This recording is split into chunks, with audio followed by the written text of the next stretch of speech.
taboo in India. Stigma against the mentally ill is widespread. People, I think, didn't realise the impact. Mental health. The brain is creating pain.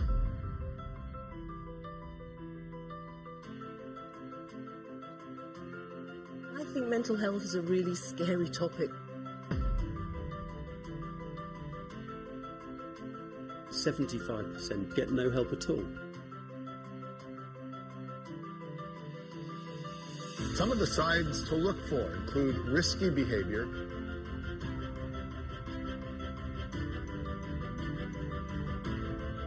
suicide rates have spiked.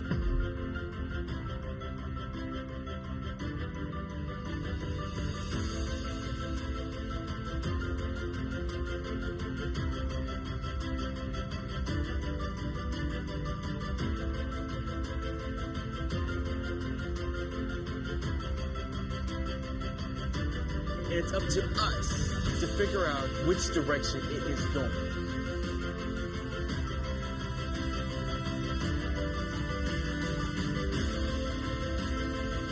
Because it is people like you and people like me that are going to make the change today.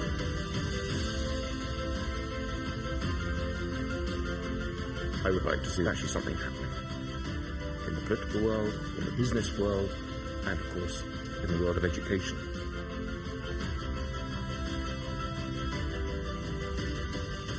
What I would like to see is that we invest in time and thought and money to make a difference. Welcome, everyone. Good afternoon. We want to welcome you to our panel on mental health matters. As you can see from that video, mental health is a topic that rarely seems to get the attention that it deserves. I can tell you that poor mental health costs about $2.5 trillion in lost productivity and depression around the globe, and it is the leading cause of disability worldwide. 90% of the people with mental health conditions in low and middle income countries actually receive no support at all. That's partially because countries on average spend less than 1% of their health budgets on mental health. For all of you who are here in this room or who are following along, you can weigh in on this debate today, and you can follow along with us if you're on social media by using the hashtags #WEF19 and #mentalhealth. We are going to have time for questions from the audience, and we'll get to that in just a little bit. In the meantime, though, I'd like to introduce our distinguished panelists here today. First of all, His Royal Highness, the Duke of Cambridge, has made mental health a priority over the years. First with Heads Together, a campaign that he started back in 2016, and more recently with Mental Health at Work, which is offering resources for companies that are looking to tackle this issue. He's spoken about his own struggles with mental health and the idea that vulnerability can actually be a strength. The Prime Minister of New Zealand, Jacinda Ardern, is also here, and she's made mental health a special focus for her government. Within the first 100 days of her government, it initiated an inquiry into mental health and addiction services. In its first year, the government increased funding and resources for mental health and put more nurses into school, and it's now identified supporting mental health as one of just 5 priorities for the world's first well-being budget, which it plans to introduce in May of this year.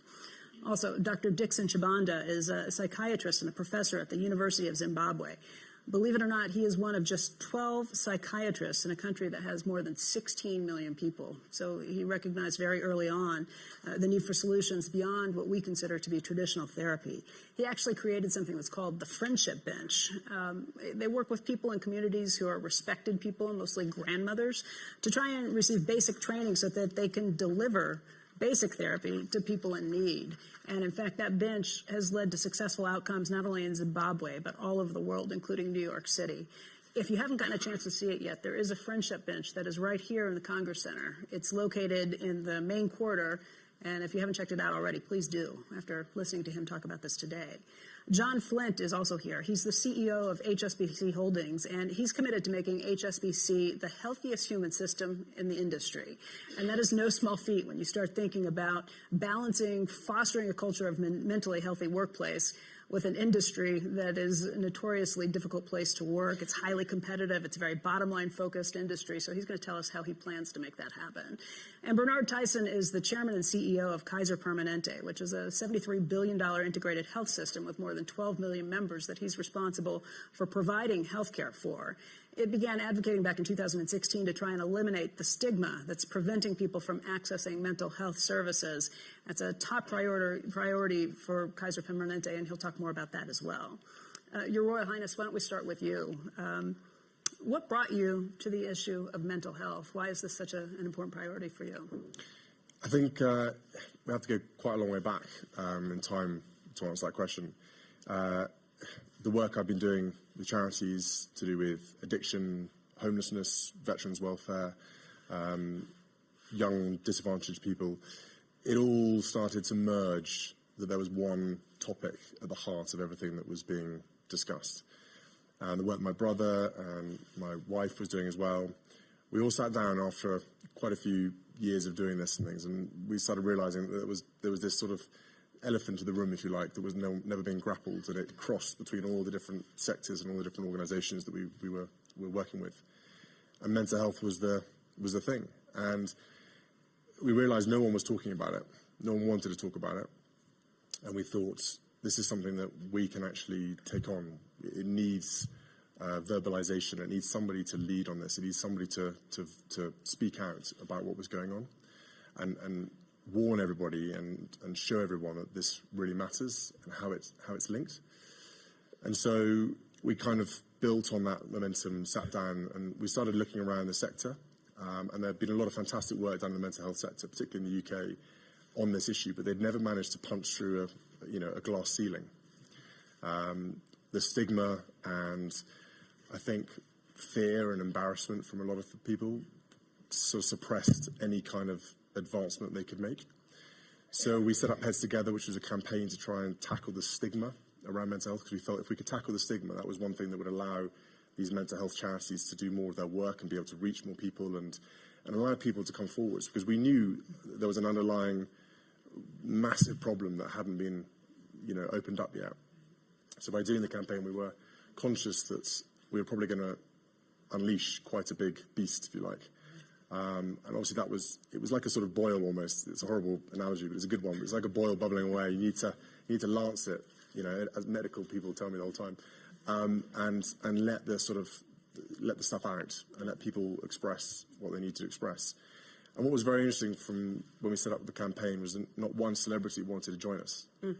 Not one person wanted to be involved in the mental health campaign Heads Together. Really? Yeah, absolutely. We reached out to a lot of people? We ran out to a lot of people, and nobody, before we started, was interested in being a part of Heads Together because it was mental health. That was 3 years ago, and that was a big deal. And then obviously once we started getting the ball rolling, once we started showing people a lot more what we were going to do, and people realised that Catherine, Harry and I put our necks on the line here, that actually maybe it was okay we could join. And then some very brave people came forward, from celebrities and from normal people who decided that this was really important. And they bravely took on the task of speaking out about mental health. Do you now have people who had turned you down before saying, well, wait a minute, maybe I am interested?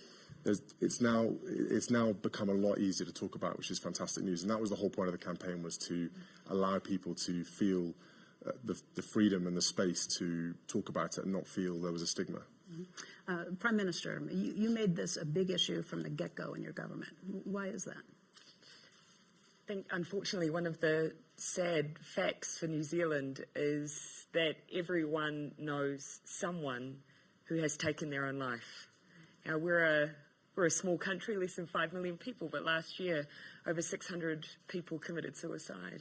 And of course, that's only one marker of well-being. And you saw in the video reel at play, 1 in 4 people in their lifetime will experience a mental health issue. And so for us, this is something that affects everyone, because either you have someone in your family who may be affected, a friend, or you yourself. And so they say in politics, everything is personal. And for me, the issue of mental health was deeply personal. I've lost friends, and I wouldn't have to look far in my cabinet to find others who have as well. So for us, it's a moral issue. Equally, it's an economic issue as well. When you have so many people affected by mental health, of course that affects your productivity, and there's good reason why business should be taking this on, for both that moral imperative but that economic imperative as well. So for both reasons, 5% loss to GDP, but also the moral reason, it's a real priority for us. Dr. Chibanda, tell us a little bit more about how you came up with the Friendship Bench and how it works. Sure. Maybe let me just start by describing what it is first. The Friendship Bench is a brief psychological intervention which is delivered by community grandmothers who are trained in the basics of what we call cognitive behavioral therapy. It's evidence-based. There are over 30 peer-reviewed publications about the Friendship Bench, including a huge cluster randomized controlled trial. It's cost-effective, and we've managed to replicate it in a number of countries, including in New York City. And what's really powerful about this intervention is not so much the science itself. I mean, the science is important. I think rigorous research is important to prove that something works. But what's really powerful about it is the stories that are brought to the bench, the lived experiences that people bring to the bench, and the sharing of those lived experiences. That's what really contributes significantly to the therapeutic effect of the program. It's become so popular in my country that in the last 2 years alone, more than 40,000 people have utilized the bench. They've visited a grandmother in the community, and we're really looking at scaling it up even further beyond Zimbabwe. The physical, actual bench, how important is that to going along with all of it? I mean, this is an entire school of thought, but the bench itself. Interesting that you ask that. The physical bench has also evolved over the years. Those of you who've been to the bench, you will notice that it's a very conspicuous shaped bench, and that shape also has evolved with the therapy. The grandmothers insisted that we want a bench that looks in a certain way, and over the years we realized that a specific shape and distance between grandmother and client was also important. So all of those little things have an effect on how it's delivered, the actual program. So we now really look more at the bench as a therapeutic environment. It's not just a bench, it's like a space for healing. And so people coming to the bench know that they will receive, they'll be welcome. There's someone there who's going to be empathic, someone who is actually going to listen to them, because active listening is a really strong component of the actual intervention. Mm-hmm. Mr. Flint, what exactly is a healthy human system, and how do you create that inside of a bank? Mm-hmm. So on my first day as CEO of HSBC, I announced my ambition to build the healthiest human system in our industry. On that day, it was an ambition, a leadership ambition. It wasn't really a plan. But that was almost a year ago, and we've had an awful lot of fun and put an awful lot of energy into developing that. I wanted to express that ambition because I lead 238,000 people in 66 countries, and if we can build the healthiest human system, this will be the most critical enabler of our business strategy. The suggestion that in some way this is in conflict with the hard-edged, competitive, testosterone-fueled nature of banking, I don't agree with it at all. I think this should be a critical enabler. So what have we been doing, and what have we learned? Well, the first thing I started to do was talk about this ambition, and to talk within that ambition about mental health. We have a very strong culture at HSBC. It's a very hierarchical organization. And I quickly figured out that if I started to talk about this subject, that would give permission to others to talk about. And once you start a conversation like this, you have to learn very quickly, because you lead with something based on research and information and your own preparation, and you quickly get some feedback. So where are we? Well, I think we're in a place now where we can comfortably say within HSBC that everybody has mental health. The first time I spoke about it, I didn't speak in those terms. We're all comfortable that we have physical health. Well, we all have mental health. Those of you who think you enjoy good mental health, well, that's great. But we all have mental health. And therefore we all sit on this spectrum, a spectrum that at the tough end involves illness, where professional help and care and treatment is required, down to the wellness and well-being end, which is where most of, I guess, the people that I lead would sit. And when I started this conversation, I was really focused on the well-being and wellness end and creating an environment where people can show up and be their best. And what I wanted to do as a leader was just lean on the neuroscience and the psychology that's being done, that we don't have to relearn to create an environment, because I know personally the profound difference between being at my best and not being at my best, and the way that that transmits. At the wellness end, making sure that people are able to speak up. We know that fear is terribly corrosive when it comes to effective decision making. Making sure that people are well and rested, and that they're not cognitively impaired because they're too tired or exhausted, etc. So we spent a lot of time in that and developing that conversation, which has been great fun. But I've also had some really great insights into the tough end of the spectrum, the illness end. And what I would share I've learned is this. Within our system of 238,000 people, we do have a lot of people who have survived mental illness and who have come out the other side. And we've learned that, just as with physical illness, you can recover. But I've also learned that those who have recovered often possess a resilience and a resourcefulness and an interest in human nature and an empathy and an EQ that often the rest of us don't possess. So I now absolutely regard the survivors who've come through this as an absolute asset to HSBC and a community that we should celebrate. This journey towards the healthiest human system is the most inspiring thing I get to do in my job. How will I know when we've got there? I think we'll have got there when everybody at HSBC feels safe and secure in the workplace. They can turn up and be themselves, and they know that they're in a place where they're safe and secure, and where they can be confident that wherever they are on that spectrum, that tomorrow can be a little bit better than today. And if we get to that point, we'll be in a good place. Mr. Tyson, how big of a problem is mental health, the issues that go along with that? What's Kaiser Permanente doing to tackle that? It's a quiet epidemic because we don't talk about it openly. It is, when you really look at the evolution of the healthcare system, at least in the United States, it is still predominantly a fix-me system. It is available after something happens when you get sick. Then on top of that, we decided to separate the head from the body. And so we work on the body, but when something is going on in the head, we send you to another room. We create another record. And then we put a negative stigma around it where you can't talk about it. So every organ in the body is covered. The heart, the lungs, kidneys. We talk about it freely. I have diabetes. I have cancer. I have heart disease. I have a mental problem.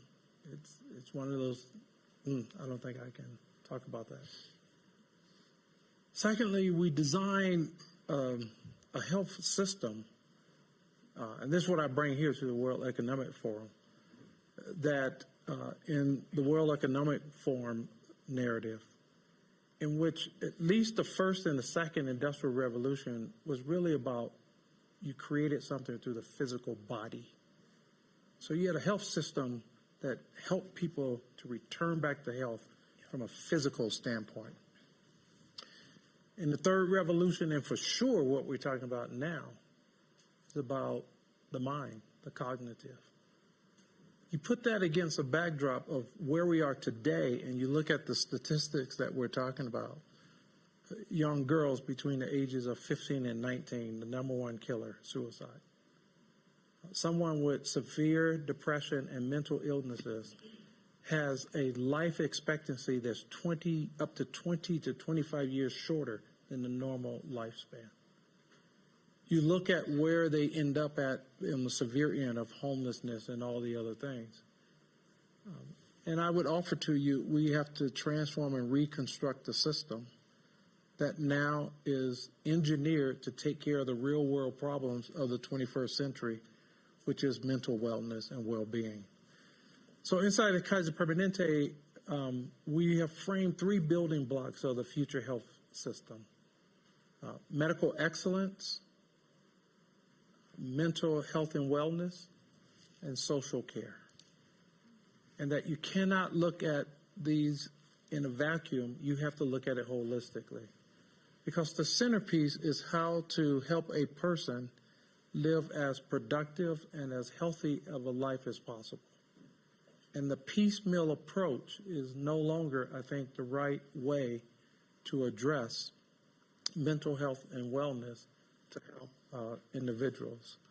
So we have resourced a lot on asking people to speak up and speak out, which we call Find Your Words.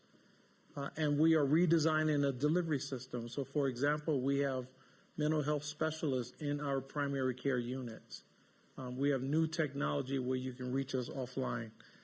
Designing new systems to meet people where they are and to figure out how we bring these together. You know, the final thing I would say is that we are also focused now on social care that we're putting directly in the lane of health and wellness. Last year, I announced a $200 million commitment that our organization is making to homelessness and affordability of housing. Last week, we announced that we bought with someone else a building in Oakland, California to protect affordable housing. We adopted 500 homeless individuals who are living on the streets, age 50 and above, with at least one chronic disease. And we're going to see this from the end to the end in terms of that they are permanently housed in the right place. Mm-hmm. Some are dealing with mental illnesses, so we have to figure that out. Some have to work through housing. And we hope to design an ecosystem around that where we can replicate in other markets around the United States in which Kaiser Permanente exists.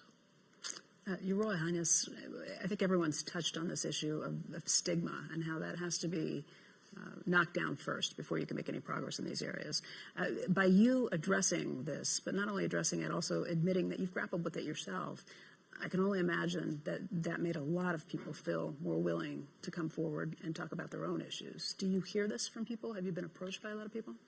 I think predominantly the Heads Together campaign and how sort of out there we were with mental health. I've had a lot of people, the most random moments in my life, all around the world, they come up and tap me on the shoulder and say thank you.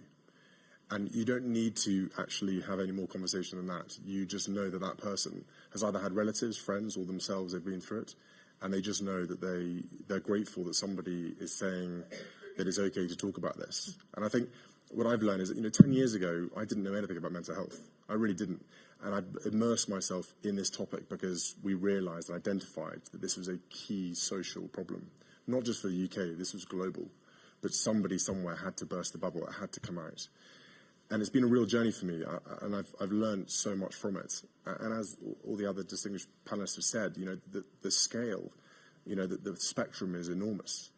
And really, we've got to start tackling it now because there are still so many people who are suffering in silence.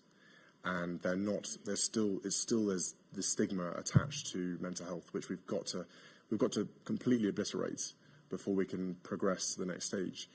And when I started feeling issues myself, it was from my air ambulance work. Mm-hmm. I was dealing with a lot of trauma on a day in, day out basis. And stuff that your body is not programmed to deal with, there's just no way it is. And that's why I feel such empathy and solidarity with the medical community. Yes, it's a job, and they go on about how it's a job, but my goodness, they do a very, very hard job every single day. And someone described to me who is suffering themselves in the medical community that you have a suit of armor on. You deal with the job every day. You deal with children being very sick. You deal with elderly people, whatever it might be. But something in the day comes along that is closely related to your own personal life, and that really takes you over a line. It's only natural. You're human. If you don't feel anything, then I say you need to go and get checked out for that. So it's kind of totally normal that we feel this way. But for some reason, we're all embarrassed by emotions. British people particularly, we're very embarrassed about revealing our emotions. And I take it back as far as the war. And I think, the wartime was very, very difficult for everybody. And people dealing with their own ways, losing so many loved ones and dealing with such horrendous circumstances that no matter how much you could talk, you were never going to fix the issue. It was so destructive and, devastating that I think a whole generation just decided that this was the best way of dealing with it. They then completely by accident, pass that on to the next generation. We all learn from our parents. We all learn from how they deal with things. So a whole generation then inherited that this was the way you deal with problems. You don't talk about them. And I think now there's a generation here that are finally realizing that this is not normal. We should talk about it and we should get over it. And that's why it's fantastic that, people like the Prime Minister of New Zealand, she understands and she gets this, that this is a generational issue and that we've got to start tackling it now so that our children and our grandchildren don't have to go through this sort of process and they can be a lot more open about it. Was there a particular incident at work that really made you think this hit home in such a hard way? Yeah, and I still find it very difficult to talk about it. I get very emotional about it because it relates very closely to my children. And so it is very, very hard to talk about it. And lots of people in the medical community have these particular cases where I don't think you ever get over it because you go through someone else's pain and you live with it.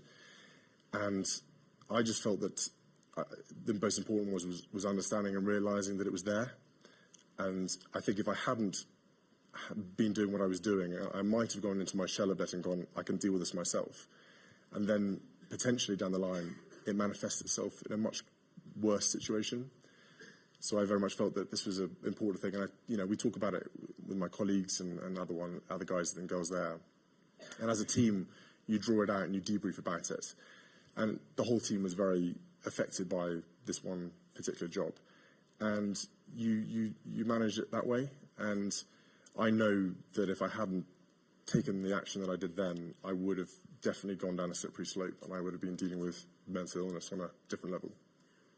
Prime Minister Ardern, I was surprised to hear when we were talking before that New Zealand looks at this a little differently. It's not an issue that's kind of tamped down as much. It's very much talked about and has been for a long time. We absolutely have the conversation, absolutely. And unfortunately, that's a consequence of those staggering statistics. Probably when people think of New Zealand, they don't think that we would have one of the highest rates of youth suicide in the OECD. It's not a natural connection that you would make. But the fact that we talk about it doesn't mean the stigma is gone. No. Doesn't mean that we have that conversation at a national level. It still doesn't carry stigma at an individual level. One of the things that I think, at least have made the observation that has over time been really powerful, everyone will know New Zealanders are quiet fans of rugby. We keep our sporting obsession quite low key. But of course, there's attached to rugby a particular culture. One of our very famous rugby players in New Zealand became part of a campaign talking openly about mental health issues. Mm-hmm. And that, I think, in some ways has been, was, I think, quite groundbreaking. It was the start of some of those conversations, but not just at a national level, but personalising it. And just because I have the opportunity to do so, I do want to pay tribute to His Royal Highness. I just don't think you can underestimate the power at an international level of you having spoken so openly.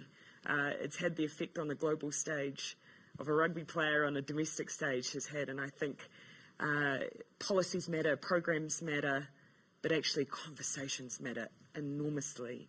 And when you have someone of such standing having that conversation personally, what does it say to that young person in the United States or that young person in Zimbabwe or New Zealand? I think it's incredibly important. Then the rest comes to us to then make it easy for those individuals who need help to be able to access help, to access that support, to make it easier. And that's where we start getting into something more than the conversation and into the policy, into the political. Yeah, and let me open it up a little bit there. Whoever wants to jump in on this.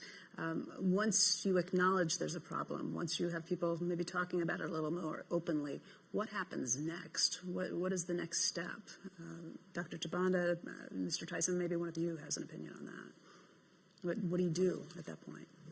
Well, it's a combination, I think, of how do you then have a safety net to reach the person. In our Find Your Words campaign, we openly give both an address that they can reach us through technology, a phone number to reach out to, so we could begin that process. Just to give you an example, last year in Kaiser Permanente for all of our mental-related visits in healthcare. That was over 4 million visits last year. So just to give you a sense of the mass production on the supply side, and we're hiring resources and retraining and doing other things. But it is absolutely the right headache to have, where you have people speaking up and speaking out. But then how do you build a new infrastructure to lend support and to help someone through it? I had one of my executives who speaks very openly about what he's dealt with, and he described to our leadership team one day, it's like wearing a helmet that you can't take off. And it gives such a visual image of what it must be like for those of us who may think we don't have it, but whatever it is. One of the things I do around the country, and I'll do it now a little bit, audience participation, I always ask the audience, and I'm asking you now, how many in this audience know of someone, family, friend, neighbor, loved one, possibly yourself, who is suffering from, or you believe is suffering from, some form of mental illness? I think that tells it all. Yeah, pretty much everyone. And just multiply that around the world. And I do this when I speak, and it reminds me of the road that we all have to travel and the recreation now of an ecosystem that deals with the reality of what is life in the 21st century. And I think that's the journey that we're on. Dr. Chibanda, we pointed out at the top that there's not enough money that's being spent on this by governments, by other organizations around the world. On average, governments spending less than 1%, not of their budget, but of their health budget on this issue. What do you do with the shortage of resources? What resources would it take to really get your arms around this? So I think there are a lot of positives, So firstly, if we look at the last 15 years, there's really been an exponential growth of evidence-based programs, that tick the box in terms of, the evidence, the cost-effectiveness, scalability, simple, cheap, it can be replicated. The key question really is we've gained traction, in terms of producing the evidence. We really now need to be scaling up the programs that are simple. We know that there's quite a number of programs out there. We know enough to be scaling up, and I guess this is why this year in Davos we're really saying it's time to act. As you just illustrated, everyone everywhere should have someone to turn to for their mental health needs. It's not always about resources. I think often it's about getting the right mix and making sure that we're getting the appropriate returns for our investment in a program, and so I think, for instance, if you look at low and middle income countries, most countries invest in psychiatric institutions, which is an outdated concept. If the few resources that are in low and middle income countries could be focused in the community, it would make a huge difference. We need to take mental health to the community. And I think this is one of the reasons why the Friendship Bench is successful. It's a program which is embedded in the community and it's run by community members. We need more of those kind of programs. With the little resources that we have, we can make a huge difference if we allocate those resources in the right places.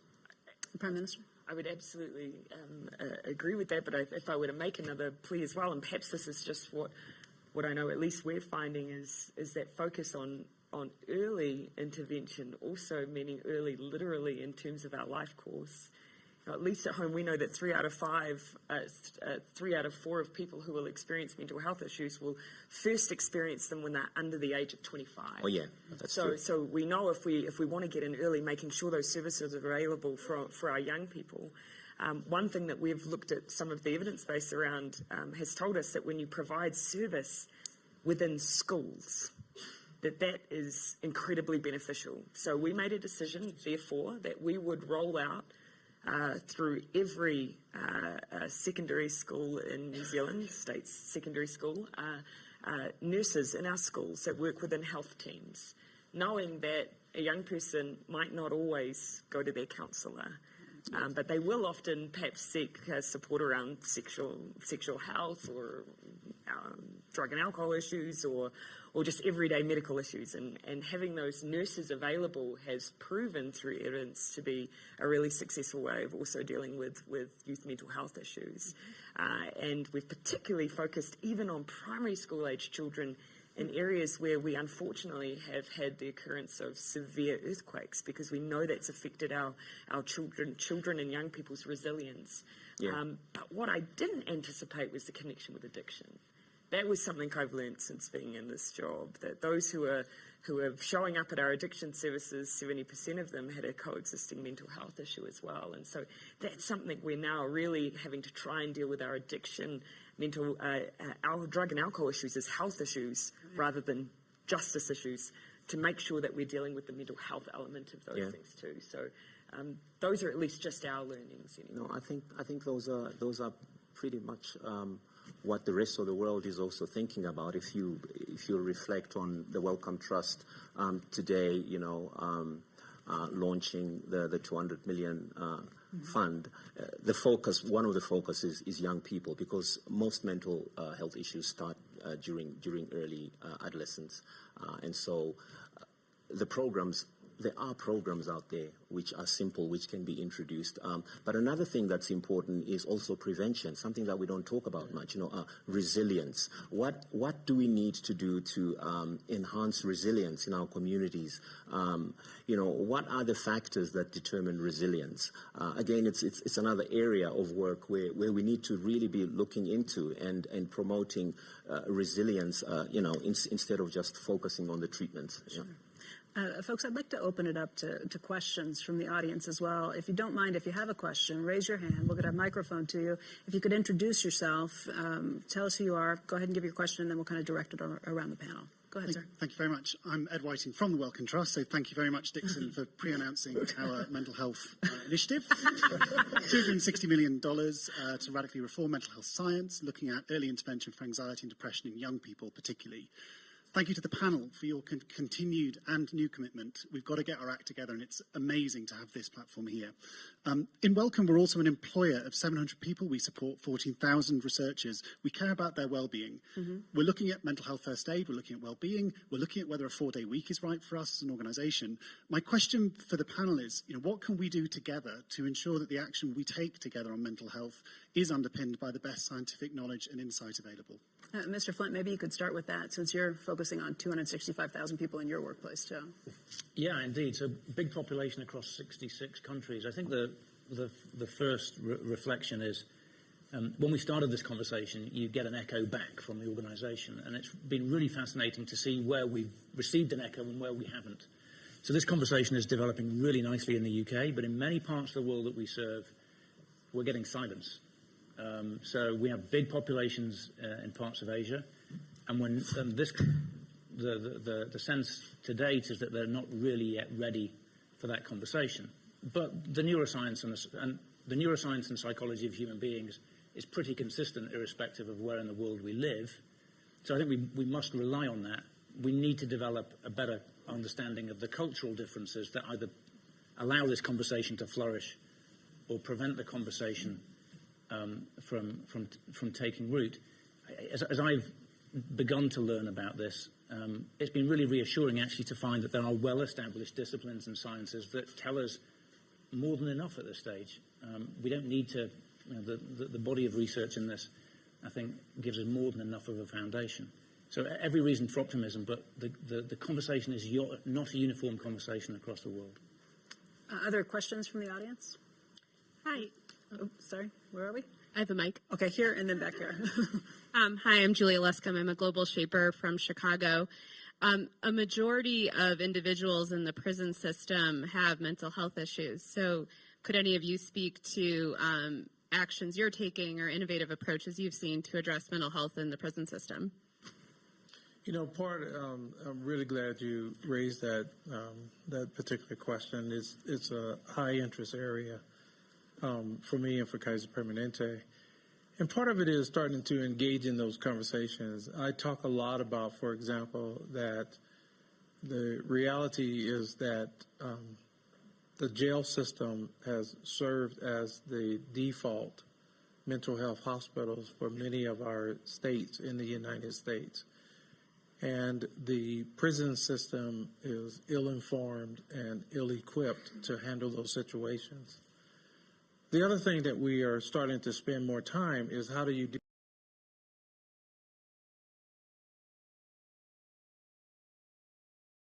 really suffering from a mental health process. Many in the police force have been taught certain ways, obviously, to get control of the situation that leads to injuries and deaths and other situations. And so there's an educational aspect that we still need to work on together about what's the new technique and the training to diffuse issues to begin to address it.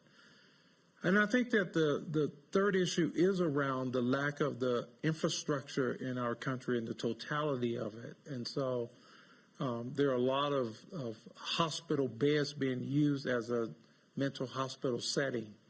And most of the laws that are written to hold someone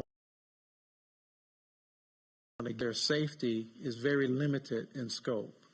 So we have to address all of that in a very holistic way as we look at the challenges of the mental health population. And by the way, in our work that we're doing around the homeless situation, same issue that in a lot of situations you will find a large percentage of those who are homeless is in fact dealing with some severe mental challenges. Another question over here? Sure. My name's Alicia London. I think we have a microphone right here for you. Yeah. Hi, my name's Alicia London. I am the CEO of United for Global Mental Health. Firstly, I just wanted to thank all of you for your incredible leadership. This is so needed on this issue globally, as we've heard today. I wanted to go back to your question a little earlier, Becky, on financing. Mm-hmm. I think it's such a strong indication of that kind of leadership not being there around the world when, on average, 1% of health budgets are spent on this issue. The Lancet Commission on Global Health and Sustainable Development has said that needs to be at least 5% in low-income countries and 10% in high-income countries, and there's such a long way to go. On foreign aid as well, it's minuscule alongside other physical health issues as we focused on in the past, as Bernard has explained. At United for Global Mental Health, we were founded to help elevate the citizen voice. There is a campaign coming. We're meeting in South Africa next week with campaigners from all around the world to make these voices heard to their leaders, to try and get more of that action. But my question to you is, what do you think is needed at that leadership level this year, coming out of Davos, so that maybe next year at Davos, we'll have even more leaders with those tangible commitments coming through? Prime Minister, you want to tackle that one? Well, I mean, spending is one indicator. I think in New Zealand, I think we're spending roughly 9% on mental health services. But actually, 9% of the health budget? Yes. Wow. But I'm not entirely convinced that's necessarily the best indicator of quality for us, for those who are trying to access mental health services. Because so many are trying to access those services, and B, what are we doing to make sure that we're doing that preventative work and really supporting that general well-being of our population. And so, as we said in the introductions, in our first 100 days, we went out and we undertook this piece of work around mental health and addiction, which is reported back to us recently. And essentially what we decided was that we want to prioritise mental health in our budget this year, and it is one of 5 priority areas for us.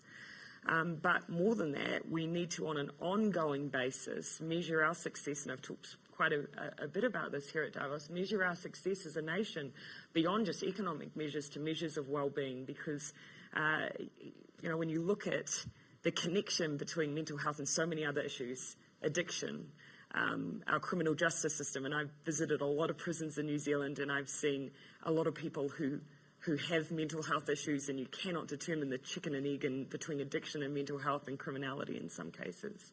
And so the linkage between all of these issues, I think, speaks to the fact that we have to take a general wellbeing approach. I'll give you one final little example, if you'll indulge me. Sure. When I first came into politics, I've always had a passion for children, and one of my areas has been child protection. And I remember sitting down one day to look through all of the coroner's reports around children who had lost their lives while they were in the care of the state. And I was expecting to see horrific stories of abuse, domestic violence, and yes, I saw that.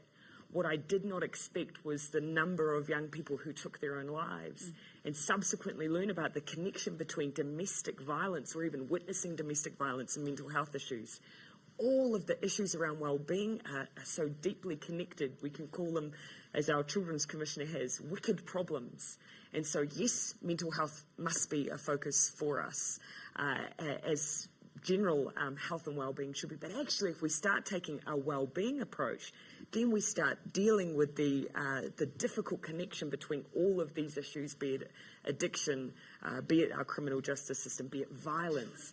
And that's where we're going as a country, trying to address these intergenerational issues and hopefully just create an environment as a country where people's well-being thrives. Your Royal Highness, is that what you saw also? Yeah, I mean, I echo what the Prime Minister's saying there. It's very, very important, and it's so interwoven that actually mental health itself, it's not really kind of like you put your hand on it and that's mental health. It's so fluid. It's sort of around.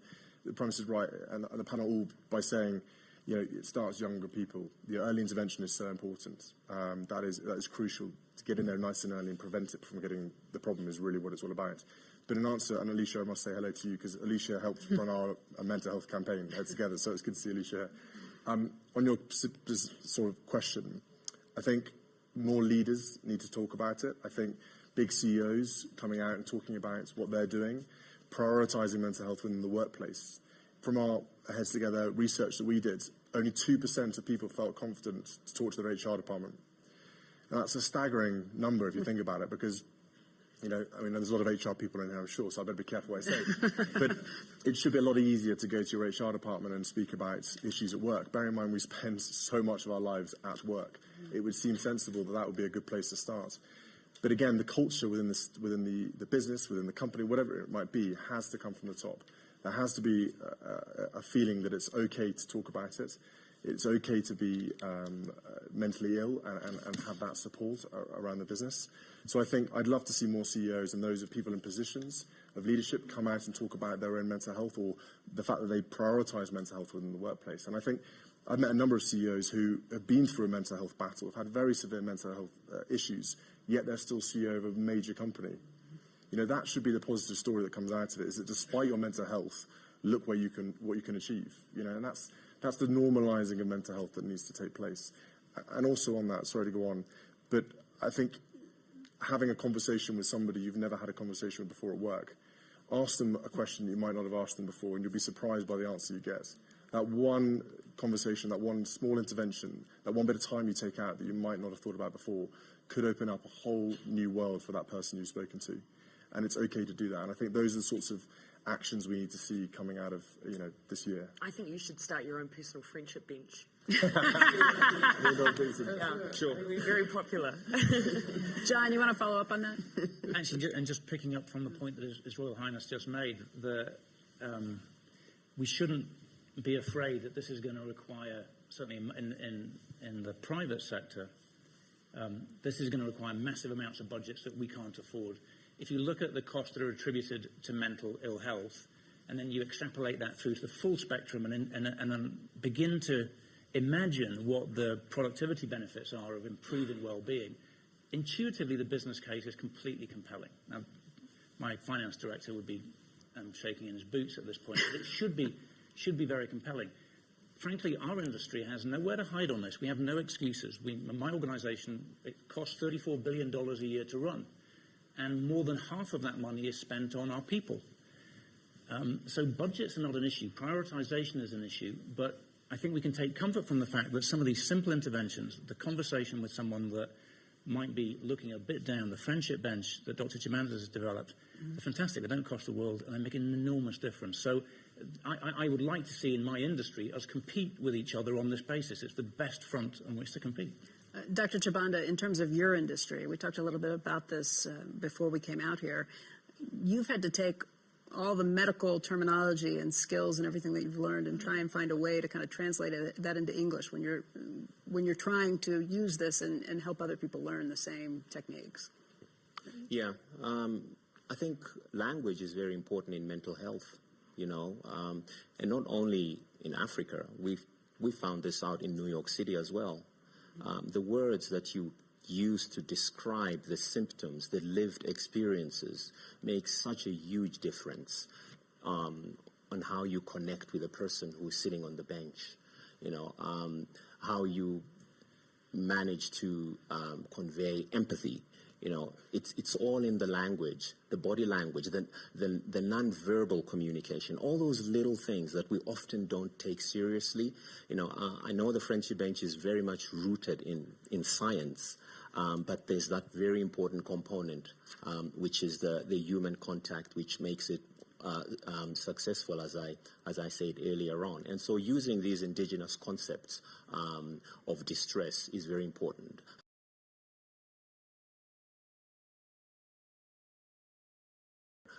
We don't use those terms. We focus on the quality of life of the person that comes to the bench. What do we need to do to actually improve the quality of your life? Those kind of things, they make a huge difference. Bernard? Yeah, I mean, I think that is just critically important. You know, when I talk to my colleagues, I often frame it as we're already spending the money. Mm-hmm. So the question is, how do we want to use our brain power in the redistribution? So you take, for example, the number one disability is associated with depression, and money we spend in our companies dealing with disability payments. Well, how do we start to go upstream when we are working those kind of issues? We bring forward the research. I'm very happy that we're talking about the childhood situation. We actually did a study with the government, and we went back and looked at about 17,000 families, individuals, and was able to trace it back to the childhood. And we now have data on what we call an adverse childhood experience. And we can show you the correlation of those experiences to health and mental issues as they went into adulthood. And 3 or 4 of those adverse incidences when you're a child, like a divorce, like physical, mental abuse, like being surrounded by drug addiction, those kinds of things that creates a traumatic experience for you, carries out throughout your life. Mm-hmm. And then finally, all of us should be looking at what happens in a day of a life at work, because it's so different now. You know, we all can experience this theme when we were starting to grow in our companies, in which we were taught to believe that you can leave your problems at home and come and focus on the work.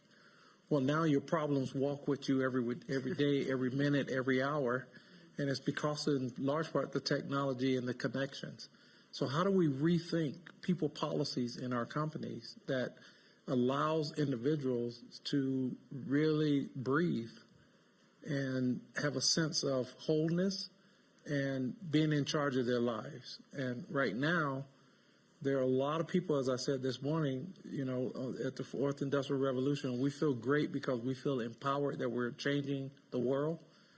But a lot of people are hearing something very different about the interpretation of what that really means. And so we got to find the right balance.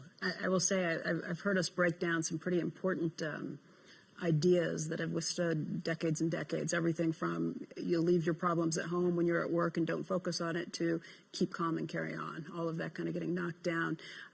Here's a couple key takeaways that I think we're just hitting the end of the session here. But my key takeaways that I've heard from this is that it's not one problem, it's interwoven. You have everything from homelessness to addiction to criminality that's all wrapped up in this, so you can't put your finger on one issue. Stigma is a huge issue still.